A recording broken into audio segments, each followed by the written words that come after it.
Hello, good evening everyone. Welcome back to my channel. तो हम आज कंटिन्यू करेंगे trigonometric function.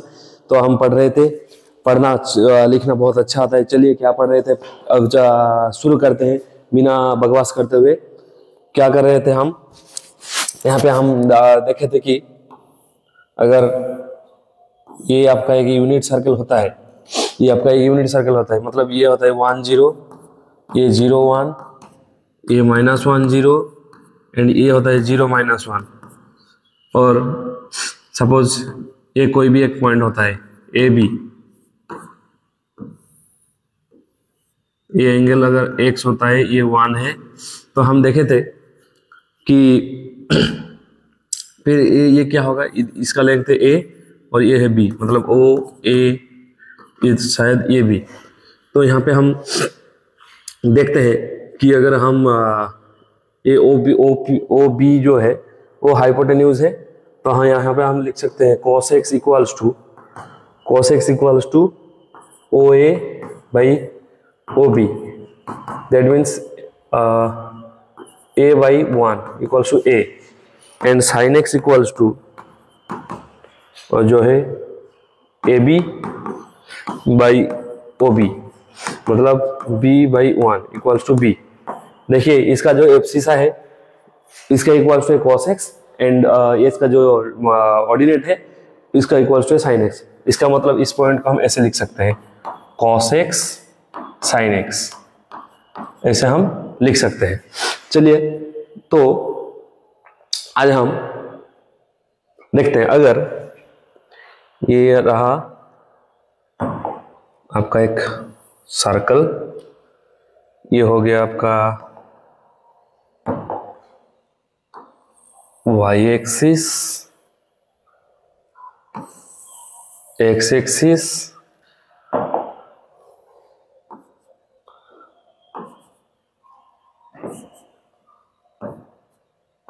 x o x dash, y o y dash. शायद suppose ये यहाँ पे एक लाइन है और ये एंगल है x, और यहाँ पे एक लाइन है, ये एंगल है y। नाउ सपोज और एक लाइन यहाँ पे है, ये एंगल है -y। Positive angle negative angle हम पढ़े थे, तो ये एंगल है -y। यहाँ पे हम ये पॉइंट है 1 0, इसको हम इससे ज्वाइन करते हैं,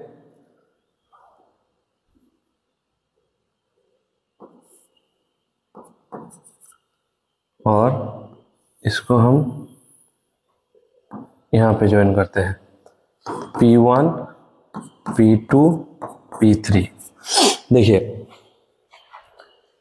P1 का जो कोऑर्डिनेट क्या होगा, P1 होगा cos x sin x। उसके बाद P2 का कोऑर्डिनेट क्या होगा, देखिए यहाँ पे एंगल है x, यहाँ पे एंगल है y, तो टोटल एंगल हो गया x प्लस वाई। P2 का कोऑर्डिनेट होगा cos x plus Y sin x plus Y.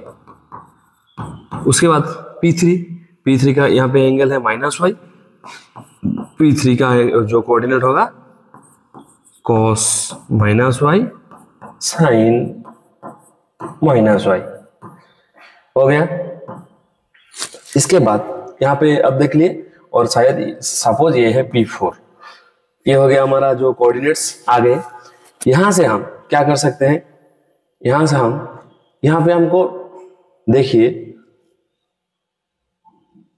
दो ट्राइंगल मिला, एक OP1 P3, एक ट्राइंगल OP1 P3, और एक ट्राइंगल है OP2 P4 and triangle OP2 P4। इस दोनों ट्राइंगल का देखिए हमें पता है OP1 इक्वल्स टू OP2, क्योंकि OP1 भी सर्कल जो है, इस सर्कल का रेडियस है, और OP2 है वो भी सर्कल का रेडियस है, तो दोनों इक्वल होते हैं।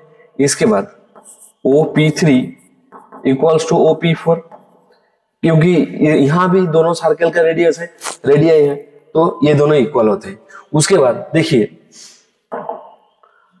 अगर आप इस डायग्राम को देखिएगा तो देखिए इस दोनों ट्राइंगल के अंदर ये जो एंगल होता है ये कॉमन है, मतलब P2OP3। तो यहाँ पे हम देखिए angle P4OP3 equals to angle P1OP2, ये दोनों का एंगल का जो मैग्नीट्यूड है वो y है। इसके साथ अगर हम angle P4OP3 plus angle P3OP2 equals to P1OP2 plus angle P2OP3, मतलब इक्वल क्वांटिटी अगर हम ऐड करें तो ये दोनों इक्वल होगा, क्योंकि हम यूक्लिड ज्योमेट्री में जो पढ़े थे कि things equal things, if equal things are added to equals, if equals are added to equals, then wholes are equal। अगर ये हम पढ़े थे तो यहां से हम कंक्लूड कर सकते हैं कि angle P4OP2 equals to angle P1OP3। देखिए तो ये जो दो ट्राइंगल था, ये और ये दो ट्राइंगल को हम कॉन्ग्रुएंट बोल सकते हैं। Therefore triangle OP1P3 congruent to triangle OP2P4 by side angle side rule, by side angle side rule। यहां से हम बोल सकते हैं बाकी जो रह गया हमारा P1 P3 and P2 P4 वो दोनों इक्वल है। P1 P3 equals to P2 P4 by CPCT। Okay, तो यहां से हम ये बोल सकते हैं। चलिए इन दोनों का डिस्टेंस P1 P3 क्या कितना होगा? P1 का कोऑर्डिनेट है cos x sin x and P3 का कोऑर्डिनेट है cos minus y sin minus y। इन दोनों का डिस्टेंस क्या होगा? इन दोनों का डिस्टेंस होगा root over cos x minus cos minus y का whole square plus sin x minus sin minus y का जो है होल स्क्वायर। ये हो गया P1 P3 and P2 P4 क्या होगा? P2 P4 P4 का कोऑर्डिनेट क्या होगा? P4 का कोऑर्डिनेट देखिए 1 0 एंड P2 का कोऑर्डिनेट क्या है? cos x plus y sin x plus y। तो यहां से हम लिख सकते हैं root over 1 minus cos x plus y का whole square plus 0 minus sin x plus y का जो है होल स्क्वायर हो गया। अगर दो साइड को हम जो स्क्वायर करें तो रूट ओवर हट जाएगा। तो यहां से लिख सकते हैं cos x minus cos y का whole square plus sin x plus sin y का होल स्क्वायर। यहाँ पे क्यों cos of minus Y equals to cos y हुआ? मैंने पढ़ाया था कि cos ऑफ माइनस x समान cos x होता है। ये नेगेटिव कोई कुछ असर नहीं करता इस cos x के ऊपर, पर साइन के अंदर अगर हम माइनस एंगल दें तो नेगेटिव एंगल दें, वो साइन का जो साइन थीटा वो साइन x का है, वो साइन चेंज कर देता है। तो sine of minus Y equals to minus sine Y, तो माइनस इंटू माइनस इक्वल्स हो गया प्लस। यहां से लिख सकते हैं 1 minus cos x plus y का whole square x plus y का whole square plus sine square x plus y हो गया हमारा। इसके बाद अगर हम देखें तो इक्वल्स टू, इसको हम एक्सपेंड करते हैं cos square x plus cos square y minus 2 cos x cos y plus sine square x plus sine square y plus 2 sine X sine Y equals to 1 minus 1 plus cos square X plus Y plus 2 minus 2 cos X plus Y plus sine square X plus Y.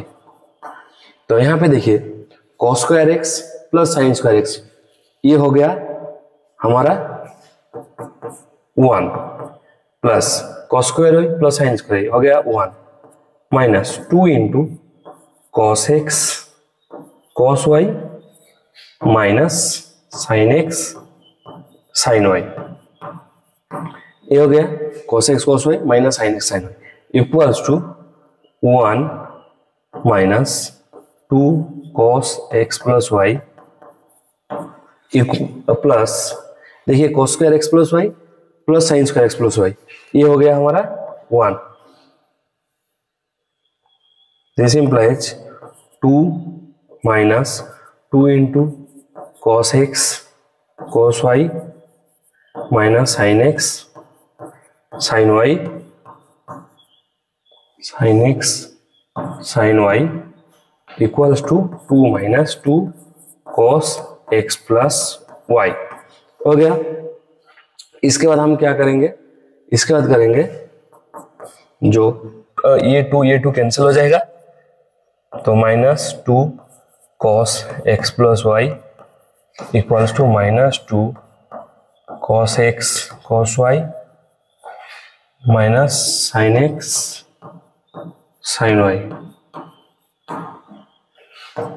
Minus two अगर cancel हो गया तो cos x plus Y equals to cos x cos y minus sine X sine Y हो गया।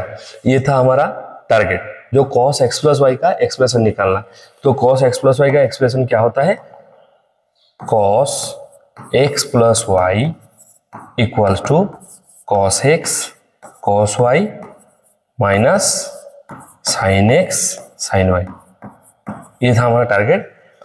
I hope आपको समझ में आया होगा। cos of x plus Y equals to cos x cos y minus sine x sine y। Thank you. आज के लिए इतना ही, बाकी हम नेक्स्ट क्लास में पढ़ेंगे।